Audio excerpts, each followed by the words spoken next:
Welcome in, everyone. We have a very important topic to talk about today, and that is a major update with the Medal of Honor Museum, John Chapman, Britt Slabitsky, all of that stuff, and much, much more. I dug up an old video that I shot years ago that I think is really relevant given the current situation. Before we get into all that, obviously make sure to like, subscribe, comment with your thoughts. It helps share the stories of American heroes and what we're trying to do here.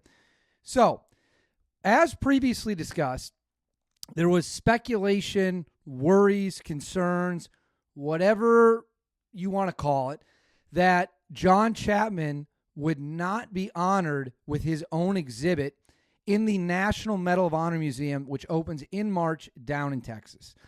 This was a couple...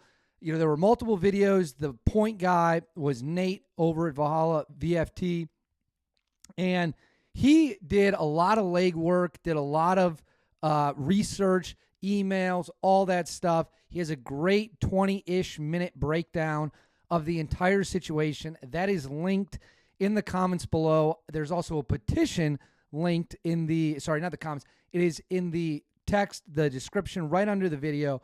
There's also a petition that's linked down there. I encourage you all to watch Nate's video. He just hit 100,000 subscribers, which is really neat. He has the full breakdown, and please check out the petition, which we're also going to get to a little bit later in this video. So before we get into what Nate found out, let's summarize who John Chapman was. He was a 24th STS guy who was killed in the Battle of Tucker Gar, which was part of Operation Anaconda. He was abandoned on the mountaintop when SEAL Team 6 members, including Britt Slabitsky, retreated, fled, whatever you want to call it. People have different ways of describing it. And he was left there alone, and he fought, just brutal fashion. He's taken out enemies. He practically won 2 Medals of Honor, is what he should have won, instead of just one. One for his actions when he was left behind, and then the second one when the helicopters come in. And he saves a bunch of Army Rangers by engaging the enemy on the ground. Now, I wanted to show the video of John, the ISR feed of him doing unbelievably heroic stuff. Unfortunately, in 3 different attempts to trim it down or to pick certain spots of it, it didn't matter. The video was not going to be allowed to go up with any of that footage in it, which is very unfortunate.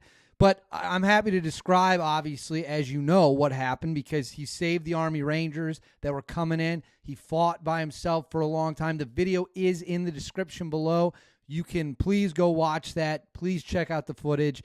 And that video leaves no doubt about the Medal of Honor and what John Chapman did. Again, I wish I could show it to you. It's crazy that I can't, quite frankly, but that's just the nature of the beast. If you watch the video and you think John Chapman does not deserve his own exhibit, then you're insane. But where this controversy really kicked off was there were allegations that Britt Slabitsky, the guy who left and ended up getting a Medal of Honor, which we'll discuss here, that he would get one of the 200 exhibits, but John would not. And again, I encourage everyone to go watch the feed, which I was not allowed to show here in a truly mind-boggling decision. It was a serious allegation that blew up over the past few days. Nate, over at Valhalla VFT, he did some digging around, did some really nice research, legwork journalism, and he ended up getting to the bottom of what happened. His investigation video is linked again in the description below, right at the top. You're able to see it. And let's see how it all shook out. His investigation concluded that, yes, Slabitsky will get an exhibit.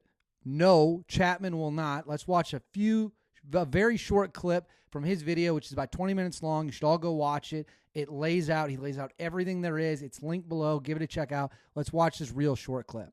So the museum has confirmed John Chapman will not receive one of the 200 featured exhibits. He'll have a tiny little picture here as part of a timeline of events. That is where he will be featured.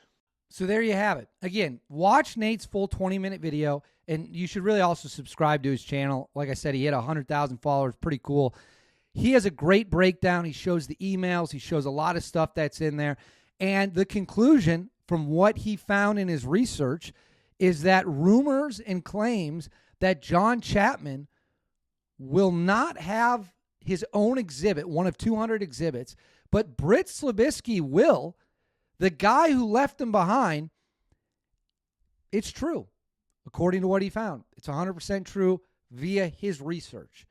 And if that turns out to be the case when the museum opens in March, it's nothing short of disgusting. John Chapman, again, I want to repeat this, and I can't show the full video of the combat because YouTube will just frankly get rid of this video is what's going to happen. Go watch it. Watch the entire video that Dan Schilling posted, and then look anyone in the face and try to tell them that John Chapman doesn't deserve one of the 200 exhibits. Look them in the face and say that. This guy fought alone in the immediate moment when he was abandoned. Then, on top of that, he fights while wounded on his last breaths, about to die. He fights to make sure the helicopters don't get shot down. Britt Slabisky, as far as anyone can tell, didn't do anything. The Navy did not want John Chapman to get the Medal of Honor. They didn't. Why? Because they were going to have to admit that he'd been abandoned. And I know that they've claimed, well, we thought he was dead and all this stuff. He wasn't. He was 100% alive. And there's a petition out there right now on change.org that is encouraging people to sign it to stop this madness. Let me see if I can pull that petition up right now, actually. Let me see if I can get it because I want to read it. Classic lack of classic. Okay, here we go.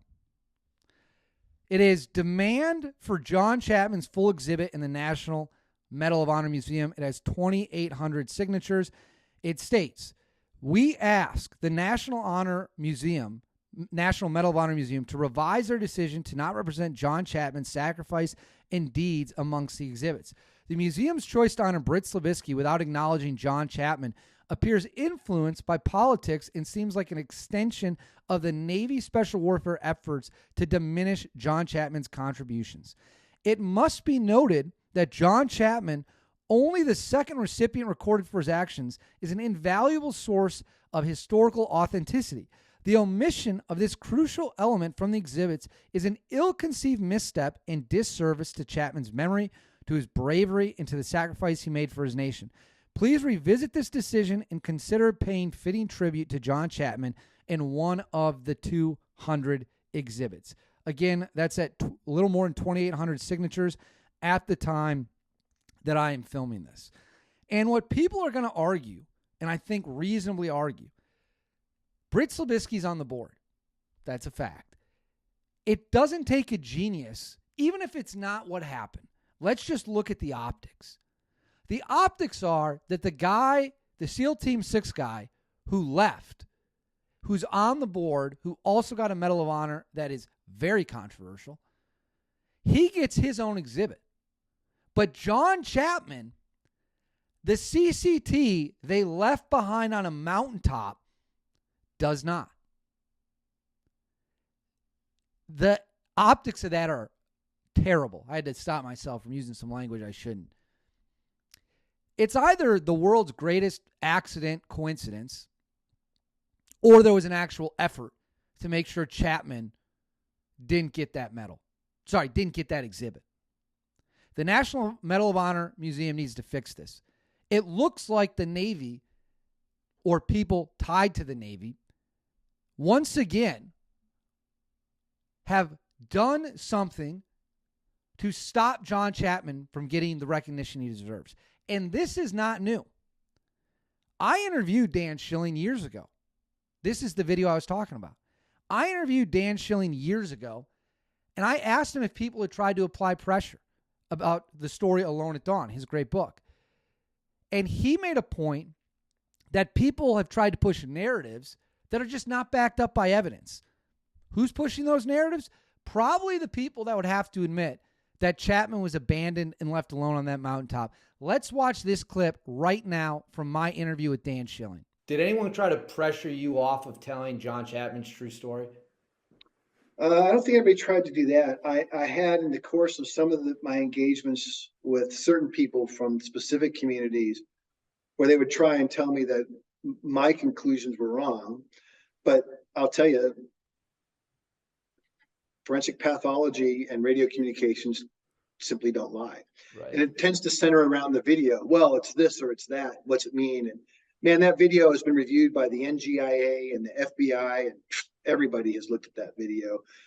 So I tend not to bog down on the video. I don't need the video. The video validates the other things that we conclude based on the facts that on that morning, John Chapman is calling out in the radio. He was still alive fighting. That's what the physiology shows. And the sun came up in the east. You can argue with any of those three things if you like, but they're all facts.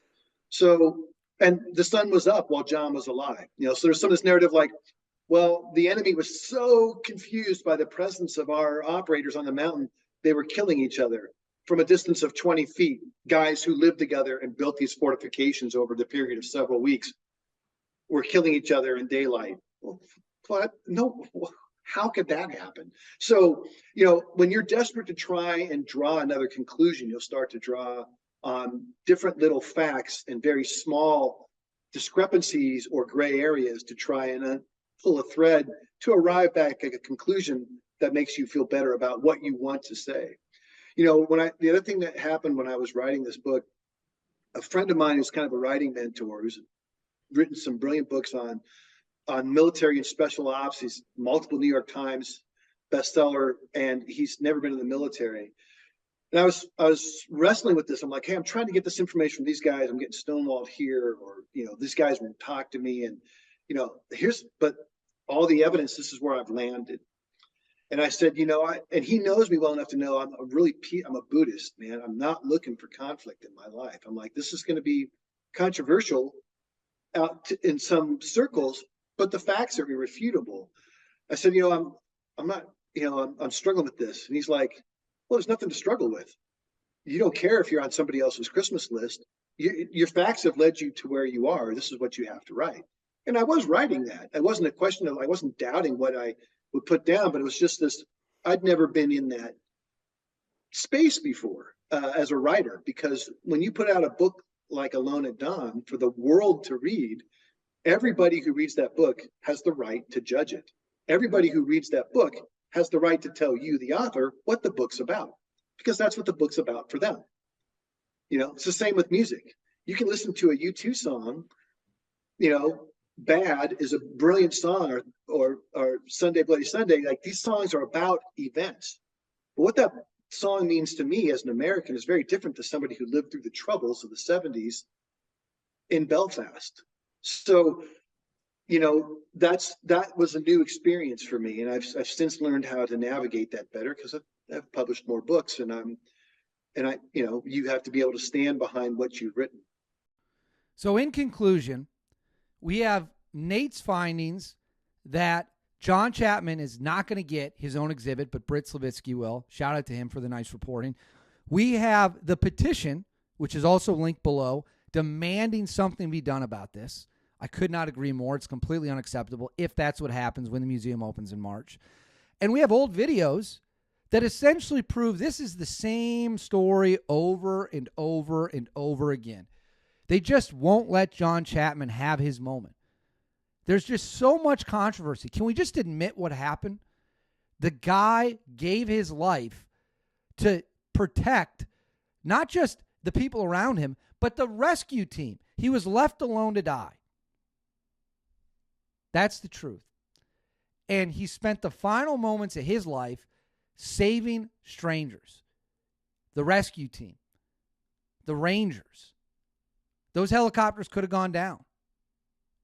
And as he is mortally wounded, losing blood, as you see in the video, what does he do? He continues to fight. And for them, for the National Medal of Honor Museum to not give him his own exhibit is frankly disgusting. And there's no way around it. Shout out to everyone that helped dig this up. Shout out to the family for first bringing it to attention. Unacceptable. Unacceptable on every level. And I hope it gets fixed. And if it doesn't, someone should have to answer for that. John Chapman is a hero. He's a legend in the special operations community. And what is being done to him once again is completely unacceptable. And it's embarrassing for the military. And it's beneath the level and the medal he earned to be treated this way. He deserves one of those 200 exhibits. I hope he gets it. If you've made it this far in the video, it means you liked what you saw. Please like and subscribe and comment with your thoughts on the situation.